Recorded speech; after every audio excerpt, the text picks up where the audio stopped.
exactly what they were doing. They knew exactly what message they were trying to portray. These are professional marketers.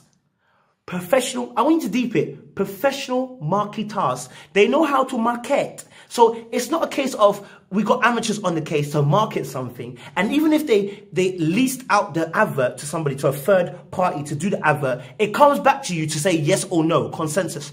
So you knew exactly what you were doing when you did it.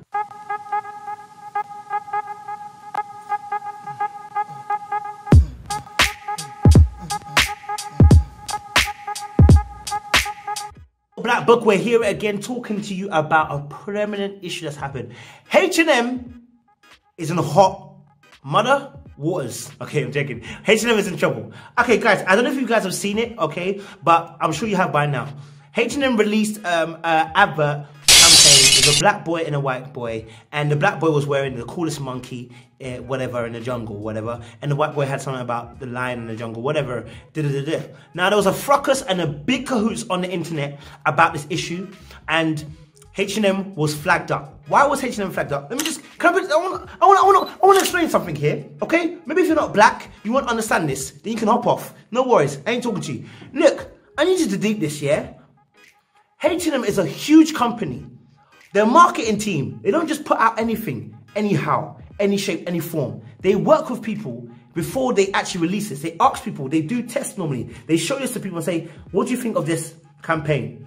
And people tell them, this is good, this is not good. And they go back to the drawing board or they continue onwards. What team did you consult?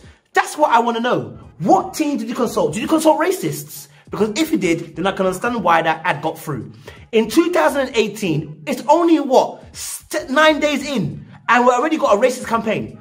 Have you not learned from Nivea? Listen, Nivea, yeah, I got a bone to pick with you. For you to be selling your light skin cream in Africa, you're taking the piss, bruv. Yeah, because you already know, okay, how black people are, okay? We've been oppressed, and the last thing we need is for you to make a cream to help us lighten our skin. Don't let it be you, okay? Let me tell you something. Nivea are not the only ones. PSP, I don't even remember, Sony PSP, they had an advert campaign of a white woman holding or kind of like pushing down a black. So in the campaign, they were saying, oh, we didn't mean like that. You knew exactly what you were doing. I'm tired of this company telling me they don't know what they're doing. You know, Kellogg's, another one. Kellogg's cornflakes. I'm not gonna eat the cornflakes. I eat Lidl, so I don't care. Anyway, Kellogg's cornflakes. You had a picture on the back of the on the back of the Kellogg's box, okay? And all the grains, all the little characters, light skin chips. Then there's one dark skin chip who's a janitor. Fam, are you mad?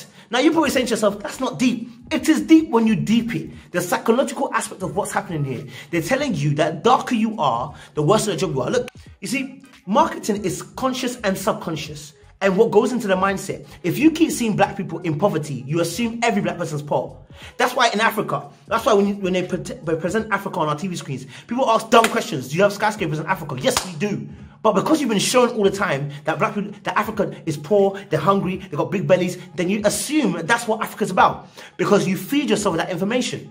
What you feed is what will come out. Do you get it? So if you're feeding people subconsciously that a Kellogg grain, a light skin one, all of them were light skin except for one, and he was a janitor, you're taking the piss, mate. You're taking the piss. Dove, I'm not coming for you because I think people came for Dove unnecessarily. The way somebody cut the video didn't make sense. Do you get me? They cut the video and it made it look worse than it was. I'ma leave Dove. L'Oreal, coming for your neck. Listen, if you're gonna do a diversity campaign, you don't then bring in somebody who's got racist background and bring him in. Cheryl Cole, I'm atting you. Yes, you can at me back if you want, but I'm atting you. You know you came for a black chick. You knew, you knew it was a bit racist. You knew. We all know, especially from X Factor 2, you didn't let all the black girls go through. You didn't let them go. We're on your case, Cheryl. We know about you, all right? Then you have her on the L'Oreal campaign of diversity. Are you mad? You've lost the plot. And I'm losing the plot and the will. So we're now, yeah, and look, there's Intel. Intel did an advert where they had a black guy bowing, black men, about I think like 8 of them, bowing down. There's a white guy in the middle going, are you freaking mad? You think that when you sent this to people and say, hey, do you think this would be a good campaign? That people didn't say, Dave, I'm not sure about the campaign. Dave, I think we should change this around, Dave. Like, did you not have nobody sensible? I think you did. I just think you're a bunch of racists. And I think the racism that you guys are doing now it's not even blatant racism. Now you're going for subtle racism, which is even worse. And I'll tell you why it's worse. Because now it's not about calling me a nigger. It's about humiliating me and knowing that and saying that I can't do anything about it. Here's what I mean. Deep this. Before you think that I'm chatting doo-doo, deep it. In the times of slavery, nigger wasn't the painful thing to the slaves. The painful thing is when they took their wives and raped them. The painful thing was when they beat the man up right in front of the whole family for no apparent reason. Why? Because what it does is it makes fear go into the family. What it does is says as well, we can humiliate you at any time. Don't ever think you can ever climb out of your situation. We are kings. We are top. We are the lords. We are the people who control everything. If you try to rise, we will decimate you. It's all about humiliation, because when you can humiliate the other party doesn't have confidence to rise up. Do you get it? So what we got a case now is that racism now is humiliation. You know what I'm saying? So it's not about calling me a nigger. It's not about having a campaign where they say nigger. I mean, there was a Pepsi campaign where Kylie Jenner, or whatever her name is, sorry, Jenner, whatever her name is, I don't care what her name is, was giving a Pepsi over giving a Pepsi to the police.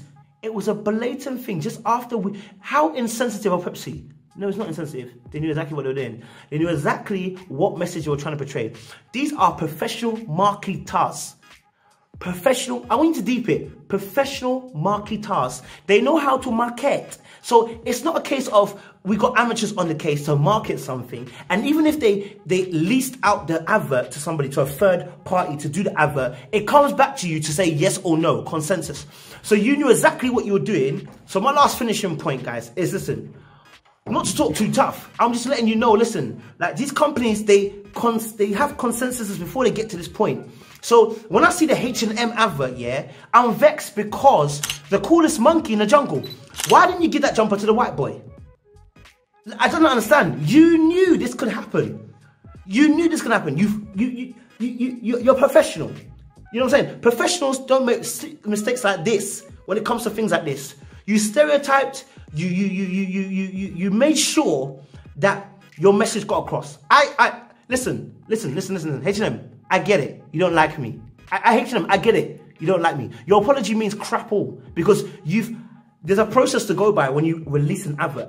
Yeah? So at what point did someone not say this is not good? I'm sure someone did, but you decided not to listen. And if nobody said that was not good, you need to check your adverts then. You need to check people who are doing your adverts. You need to check the professionals you're consulting. You're evidently not consulting black people. These companies are not consulting black people, or they are and ignoring them, which means you're taking the piss. So racism, this is what I'm saying, is deep, guys. So I'm pissed. I'm pissed because this is like the 5th or 6th one already. And we're only the first one in 2018. It's only in the 9 days. How much more are you going to do in the rest of 2018? I guarantee you it's going to be 3 or 4 more of these this year. Guarantee it. Guarantee it. Because these companies are racist, unfortunately. In some shape or form. Now, H&M, if you want to get in contact with me to come and rip some of your clothes, I can do it for the marnets. Now, I'm joking. But real spit. If you want to do a diversity campaign, please employ the right people. If you're going to do advert, consult the right people. Don't just release something just because you think it looks good. You know what I'm saying? I don't personally believe that you did it by mistake. And I don't accept your apology, sorry. I don't accept your apology. Black people got enough to deal with without having companies also push that agenda onto us as well. But anyway, guys, listen. Little black book. I'm talking too much. I want to keep it underneath 10 minutes. It's all good. Listen, we build, acquire, repair relationships. That's what we're about. I'm signing out. Check it out. H&M, sort your life out.